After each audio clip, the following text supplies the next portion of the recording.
राजनीतिक भूगोल की परिभाषाओं को पढ़ते हुए अब हम आगे बढ़ते हैं। तो आगे हमको ध्यान में आता है कि राजनीतिक भूगोल की जो परिभाषाओं हैं उत्तरोत्तर विषय को लेकर उनमें कितनी स्पष्टता आ रही है, ये हमारे ध्यान का विषय है, ये हमारे विचार का विषय है। और एक जिस चीज़ को हम समझने का प्रयास कर रहे हैं वो स्पष्टता से धीरे धीरे क्लियर हो रही है। तो अब 1954 में हार्टशोर ने जो अपनी परिभाषा दी थी उसको 1960 में जाकर वे स्वयं परिवर्तित कर देते हैं। वो आपके लिए बहुत महत्वपूर्ण है भूगोल के, राजनीतिक भूगोल के विद्यार्थी के नाते। तो अब वो 54 और 60 में क्या परिवर्तन करते हैं जो मैं आपके सामने रखने का प्रयास करूंगा, और इससे राजनीतिक भूगोल जैसे जो विषय है वो भी धीरे धीरे आपको एक नई शक्ल लेता नजर आएगा। और एक ग्लोबल जो एस्पेक्ट है, देश, किसी पर्टिकुलर देश से बाहर निकलकर कैसे विषय सारे दुनिया के लिए महत्वपूर्ण हो जाता है, किसी भी राष्ट्र, किसी एक पर्टिकुलर राष्ट्र के बजाय। तो अब आप इसको देखने समझने का जब प्रयास करेंगे तब आपको ध्यान में आएगा कि कैसे राजनीतिक भूगोल की शक्ल बदली। तो हार्टशोर का ये मानना है कि मानव ग्रह के रूप में पृथ्वी के विभिन्न लक्षणों की जो भिन्नता है वह स्थानानुसार राजनीतिक घटनाओं की भिन्नता के मध्य अंतर संबंधों का अध्ययन है ही राजनीतिक भूगोल। इसको टुकड़ों टुकड़ों में जब हम बात करेंगे तो समझने का प्रयास करेंगे तो मुझे लगता है वो आसानी से आपको समझ में आएगी। वो है ये है सबसे पहले कि मानव ग्रह के रूप में पृथ्वी के विभिन्न लक्षणों की भिन्नता। अब आप इस बात को समझिए कि मानव के निवास की दृष्टि से पृथ्वी के विभिन्न लक्षणों की जो भिन्नता है, भिन्नता का मतलब अब आपके समझ में आ गया। मैं पिछली परिभाषा में भी जिस बात को आपको समझाने का प्रयास कर रहा था वही बात यहाँ पर, मूडी वाली जो बात है वो यहाँ पर भी आके स्पष्ट होती है कि मानव ग्रह के रूप में विभिन्न लक्षण आपको, अब आप लक्षण की बात जब करेंगे तो अपने को ध्यान में आएगा कि कहीं तो -150 डिग्री में इग्लू में बनाकर मनुष्य रहता है जहाँ जीवन ही उसके लिए संघर्ष है, वो जी जाए यही बहुत बड़ा संघर्ष है। 6 महीने तो वो अपने इग्लू से बाहर ही नहीं निकलता, और सर्दियों के दिनों में अपना जितने खाने पीने का सामान है वो अपना सारा अंदर अपने उस इग्लू में रखकर वहीं रहता, वो खाली बाहर निकलने की स्थिति में। अब आप एक तो वो मनुष्य और एक मनुष्य जो 33 डिग्री से 60 डिग्री के बीच में रहता है, जो दिन रात 24 में से 18 घंटे मेहनत कर खुद के विकास और मानवता के विकास के लिए काम कर रहा है, देश के लिए भी काम कर रहा,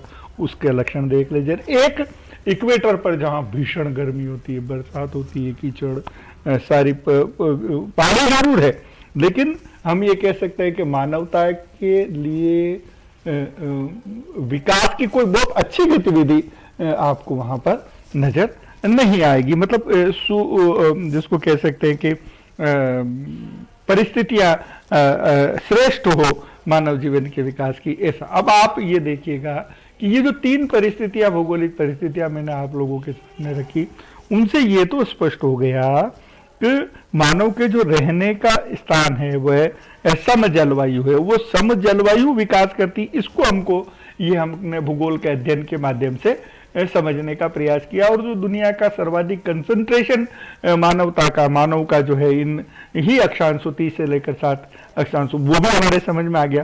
तो और ये भी समझ में आ गया कि दुनिया के जितने पावर राष्ट्र हुए, जो विकसित राष्ट्र हुए, या जिन्होंने दुनिया में अपनी क्षमताओं का प्रदर्शन किया या श्रेष्ठ क्षमताएं बन के जिन्होंने दिखाया, तो आपको ध्यान में आएगा कि वे सब सम जलवायु के क्षेत्र ही थे। तो इस उनके सक्षम होने में भूगोल का क्या योगदान है, ये भी आपके ध्यान में आएगा कि जितनी अति के क्षेत्र में रहेगा मनुष्य तो जीवन से संघर्ष करता रहेगा, तो वो विकास नहीं कर पाएगा। ये मूल में है।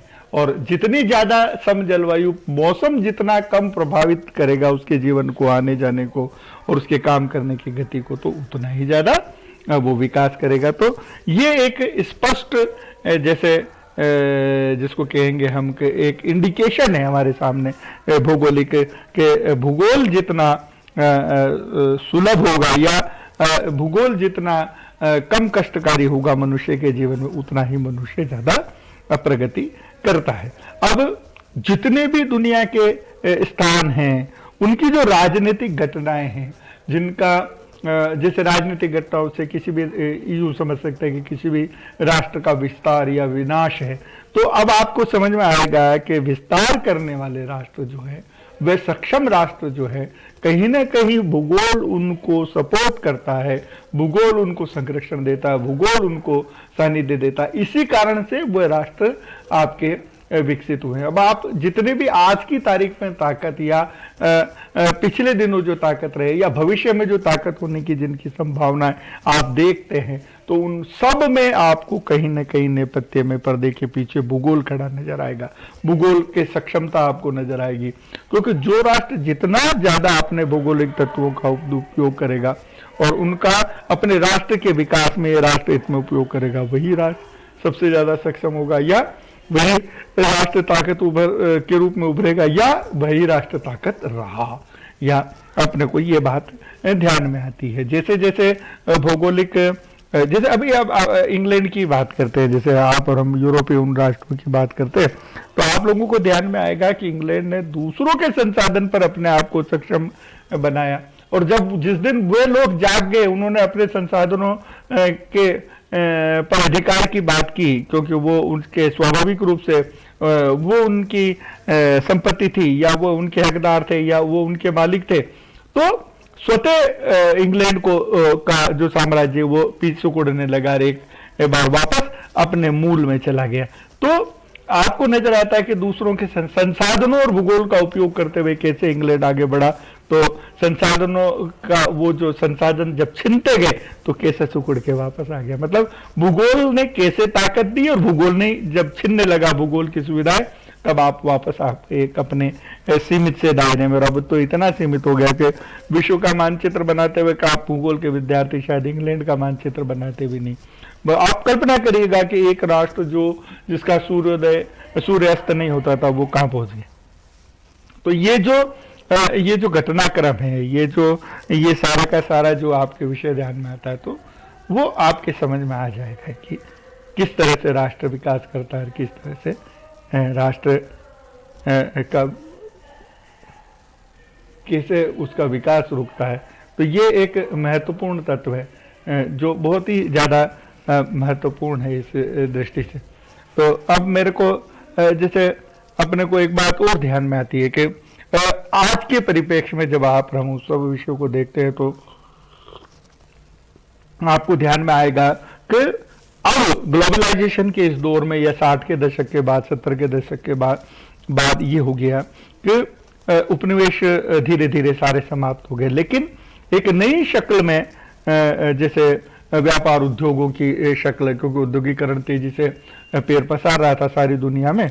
तो आप उत्पादन तो कर रहे हैं, टेक्नोलॉजी आपके पास है, लेकिन आपके पास बाजार नहीं है, बाजार सीमित है। आप अपने ही देश में किसी माल को, जब प्रोडक्शन तो बढ़ रहा है, जनसंख्या नहीं बढ़ रही है, तो कितने दिनों तक उस प्रोडक्शन को बेचते रहेंगे।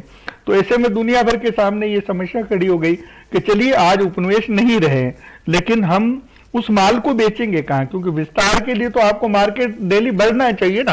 एक ही देश में घूम फिर के कितना है बढ़ा लेंगे, तो और फिर व्यापार का वैश्वीकरण होने लगा है उदारीकरण के माध्यम से, कि दुनिया में कहीं भी आप जाकर अपना सामान अपने संसाधनों का उपयोग करके बेच सकते हैं। तो ऐसी स्थिति में अपने को लगा कि कैसे अंतर उनके संबंध हो सकते हैं, कैसे कोई राष्ट्र आगे विकास कर सकता। तो अब वैश्वीकरण के इस दौर में एक अलग सी ही चीज आपके ध्यान में आने लगी, वो भी एक तरह का जैसे मार्केट है, मार्केट से संबंधित जितनी चीजें हैं, किस देश में आपको कितनी मान्यता मिलनी चाहिए, कितनी छूट मिलनी चाहिए, ताकि आप स्वच्छंदता से व्यापार कर सके। और आज ये बात दूसरी शक्ल में यूं भी कह सकते हैं कि आज किसी पर यूएनओ और दूसरे सारे संस्थाओं के कारण से आप किसी पे हमला नहीं कर सकते, लेकिन आर्थिक हमला तो आप किसी पे कर ही सकते हैं, किसी को पंगु बना ही सकते हैं। अपन ने देखा है कि आर्थिक रूप से देश टूटता है तो सारी कमर टूट जाती, देश के ऊपर में भूखमरी की स्थिति हो जाती। तो ये एक नया कॉन्सेप्ट, नई बात 1954 में जो बात कही, 60 में जाते जाते वो एक नया शक्ल हाक्सोन कहते हैं कि दुनिया के सामने आने लगी। और वो राजनीतिक घटनाएं जैसे जो हैं वो उस राष्ट्र को, उस राष्ट्र के विकास को और उस राष्ट्र के भविष्य को प्रभावित करने लगी। तो एक नया कॉन्सेप्ट हमारे सामने रखा। और किसी भी राष्ट्र की शक्ति को जैसे अपन कहें तो वो कौन से विचार है, जैसे जापान के लिए कहा जाता है कि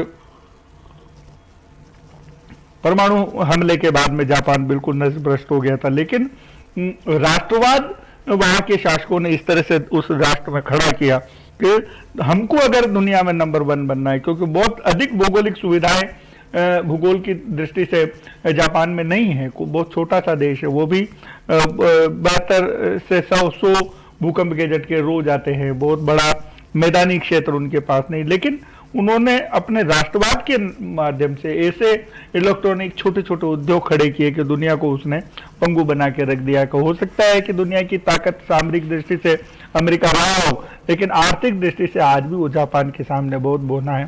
जापान ने अपने उन भौगोलिक संसाधनों में भावनाओं को भी बहुत ज्यादा महत्व दिया है, क्योंकि भावना ही किसी देश को आगे बढ़ाती है, उस देश को ताकत बनाती है। तो आप हमको लगता है कि जैसे एक नवीन विचार जैसे जापान ने हमारे सामने रखा, और हाक्सोन भी उस नवीन विचार को स्वीकार करते हुए कहते हैं कि सिर्फ भूगोल ही नहीं, आपकी जन्म देने वाले विचार भी बहुत महत्वपूर्ण होते हैं किसी भी राष्ट्र के विकास के लिए। और उसका सर्वश्रेष्ठ उदाहरण हमने जापान के माध्यम से। इसी तरह से आप लोगों ने देखा होगा कि जो जिसको कह सकते हैं हिटलर जो था, उसने भी अपनी रेस को श्रेष्ठ बताकर दुनिया भर में आधिपत्य की बात कही। तो एक ये अलग विचार, ये बात अलग है कि हिटलर ने उसके लिए गलत रास्ता इख्तियार किया और दुनिया में उनको उसका परिणाम भी भुगतना पड़ा। तो ऐसे अब आप देखिए कि किस तरह से चलते चलते राजनीतिक भूगोल कहाँ से अपनी यात्रा शुरू की थी, कहाँ तक वो पहुंचा है। और यही विषय की प्रासंगिकता भी है कि समय के साथ जो परिवर्तन होते हैं, उन परिवर्तनों को अगर आप अपने में समाहित करते चलते हैं तो निश्चित रूप से आपका विषय सारगर्भित रहता है, प्रासंगिक रहता है और उसको मान्यता बरकरार रहती है। अन्यथा एक दिन ऐसा आएगा कि विषय समाप्त हो जाता है। पर राजनीतिक भूगोल के इन सब भूगोलवेताओं को बहुत साधुवाद कि उन्होंने उस सारे विषय को अपने यहाँ समाहित करते चले गए और विषय को आगे बढ़ाते चले गए, नवीन संदर्भ सारा उसमें जोड़कर एक नया जिसको कह सकते हैं कि राजनीतिक भूगोल की शक्ल प्रदान की। तो इसमें मैं मानता हूँ हाक्सोन का भी बहुत बड़ा योगदान है, और जिन्होंने राजनीतिक भूगोल में अपने बहुत बहुमूल्य विचार और एक अनूठा स्वरूप प्रदान करने का जो काम किया, उसके लिए राजनीतिक भूगोल उनका बहुत बहुत आभारी रहेगा।